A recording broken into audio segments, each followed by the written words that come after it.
Halo besti-besti aku. Kami dari kelompok 3 akan menjelaskan materi YD chapter 7 mengenai konsumen, produsen, dan efisiensi pasar. Sebelumnya, perkenalkan nama aku Khalifah Nurhidayah dengan NIM V1425085. Saya Aisyah Nurhidayah dengan NIM V1425035. Dan saya, Margareta Rosari Oktaviani dengan NIM V1425015. Yang pertama, kita akan membahas tentang produser surplus atau kelebihan produsen. Singkatnya, produser surplus adalah keuntungan tambahan yang diperoleh produsen karena harga jualnya lebih tinggi dari biaya produksi. Rumusnya sederhana, yaitu harga dikurangi biaya. Dalam grafik, area produser surplus terletak di atas kurva supply dan di bawah garis harga pasar.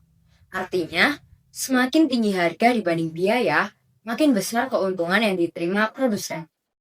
Selanjutnya, kalau penjualnya banyak, kurva supply-nya menjadi halus.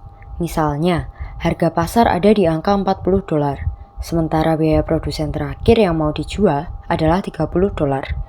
Berarti, setiap unit barang memberi surplus atau keuntungan sebesar $10. Grafiknya menunjukkan area di antara harga dan kurva supply, yang menggambarkan total produser surplus di pasar. Di slide ini, kita belajar cara menghitung produser surplus dari grafik. Karena bentuknya segitiga, kita bisa pakai rumus luas segitiga, yaitu setengah kali alas kali tinggi. Contohnya, kalau harga $40 dan biaya $15, berarti tingginya 25 dan alasnya 25 juga. Jadi, total producer surplus sama dengan $312,5. Intinya, PS bisa dihitung dari luas area di bawah harga dan di atas kurva penawaran. Sekarang, kita lihat apa yang terjadi kalau harga turun.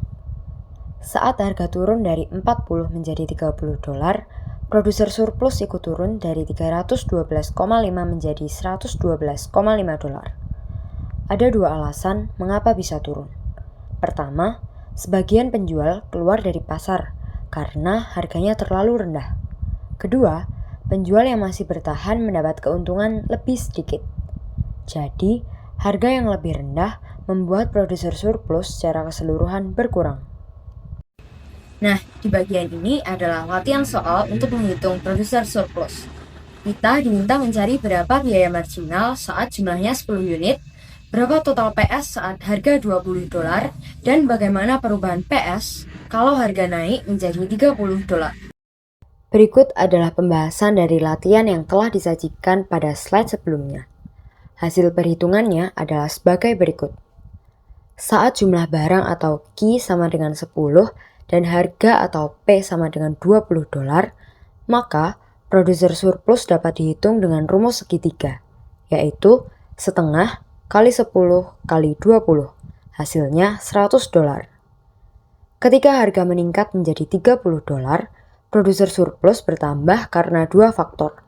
Faktor yang pertama, munculnya produsen baru yang sebelumnya tidak menjual dan kini ikut menjual akibat kenaikan harga. Tambahan PS dari produsen baru sebesar setengah kali 5 kali 10, hasilnya adalah $25. Faktor yang kedua, produsen lama memperoleh keuntungan tambahan dari selisih harga yang lebih tinggi, sebesar 10 kali 10, hasilnya adalah $100. Dengan demikian, total produser surplus setelah kenaikan harga menjadi $100 awal ditambah $25 produsen baru ditambah $100 tambahan produsen lama, hasilnya $225. Dapat disimpulkan bahwa ketika harga meningkat, produser surplus juga meningkat, karena semakin banyak produsen yang memperoleh keuntungan, baik produsen lama maupun produsen baru yang masuk ke pasar. Selanjutnya, kita akan masuki mengevaluasi keseimbangan pasar. Bisa dilihat di PPT ada gambar grafik yang diketahui P-nya 30 dan V-nya 15. Untuk mencari total surplus, kita akan menggunakan rumus CS ditambah dengan PS. CS sendiri mencarinya dengan rumus segitiga, yaitu setengah kali alas kali tinggi, yang akan mendapatkan hasil setengah 15 dikali 30, yaitu akan mendapatkan CS-nya sebesar 225. Selanjutnya, untuk mencari PS-nya, kita masukkan seperti rumus yang awal tadi, setengah kali 15 kali 15 yang akan mendapatkan 112,5. Jika CS dan PS di total akan mendapatkan total surplus sebesar 337,5. Masuki golongan konsumen dan pembeli. Pembeli mana yang mengkonsumsi barang? Setiap pembeli yang WTP-nya lebih dari 30 atau sama dengan 30 akan membeli, seperti konsumen super marginal dan konsumen marginal. Setiap pembeli yang WTP-nya kurang dari 30 tidak akan membeli, seperti konsumen submarginal. Jadi, pembeli yang paling menghargai barang adalah mereka yang mengkonsumsinya. Penjual mana yang menghasilkan barang? Setiap penjual yang biayanya lebih rendah atau sama dengan 30 akan menghasilkan barang, seperti produsen super marginal dan produsen marginal. Setiap penjual yang biayanya lebih dari 30 tidak akan menghasilkan barang, seperti produsen submarginal. Jadi, penjual dengan biaya terendah menghasilkan barang. Apakah keseimbangan pasar Q memaksimalkan total surplus? Pada grafik yang pertama, pada Q sama dengan 20, biaya produksi unit marginal adalah 35. Nilai bagi konsumen unit marginal hanya 20. Oleh karena itu, dapat meningkatkan total surplus dengan mengurangi Q.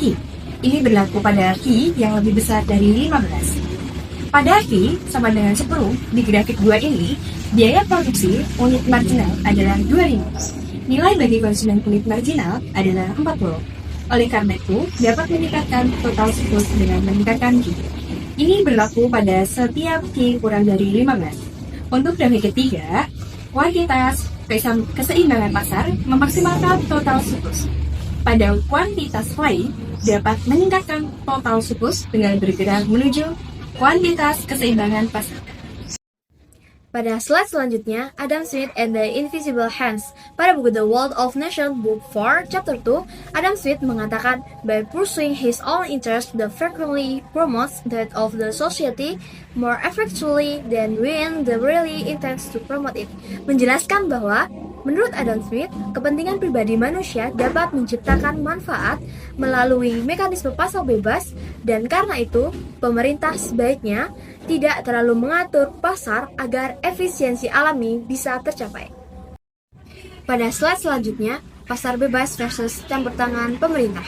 Keseimbangan pasar itu efisien. Di pasar bebas, harga terbentuk dari interaksi antara penawar atau dari produsen dan permintaan atau dari konsumen. Titik pertemuan antara keduanya disebut keseimbangan pasar. Dan ini dianggap sebagai bentuk yang paling efisien karena memberikan keuntungan total atau surplus total yang paling besar bagi semua pihak. Campur tangan pemerintah tidak meningkatkan efisien. Jika pemerintah ingin mengubah harga, memberi subsidi, atau menambah pajak, biasanya justru akan membuat pasar menjadi kurang efisien karena mengganggu keseimbangan alami antara penjual dan pembeli. Laissez-faire atau biarkan saja. Dalam bahasa Perancis artinya biarkan mereka melakukannya. Maksudnya, pemerintah sebaiknya tidak terlalu ikut campur dalam mekanisme pasar, karena pasar bisa menyesuaikan diri dan mencapai hasil terbaik dengan sendirinya. Selanjutnya, pasar bebas versus perencanaan terpusat. Pada pasar bebas, harga dan produksi ditentukan oleh permintaan dan penawaran. Pasar menyesuaikan sendiri tanpa campur tangan pemerintah. Dan pada perencanaan terpusat, pemerintah menentukan apa, berapa, dan siapa yang memproduksi.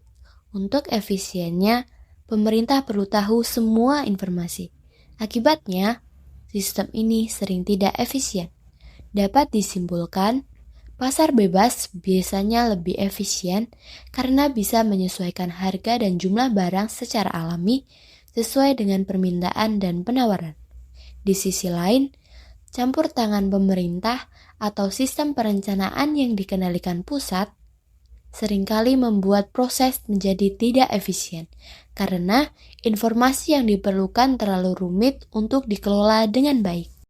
Kesimpulan pada bab ini membahas tentang ekonomi kesejahteraan pada salah satu prinsip dasar ekonomi, yaitu pasar biasanya merupakan cara yang baik untuk mengatur aktivitas ekonomi. Artinya, Pasar pada umumnya bisa menyalurkan sumber daya dengan efisien jika berjalan dalam kondisi persaingan sempurna. Perlu diingat, kesimpulan ini hanya berlaku jika pasar benar-benar kompetitif dan dalam kondisi tertentu, pasar bisa gagal mengalokasikan sumber daya secara efisien. Pasar gagal ketika satu, penjual atau pembeli punya kekuatan besar terhadap harga pasar, misalnya monopoli. Dua, ketika aktivitas ekonomi berdampak pada orang lain atau externalities, misalnya polusi.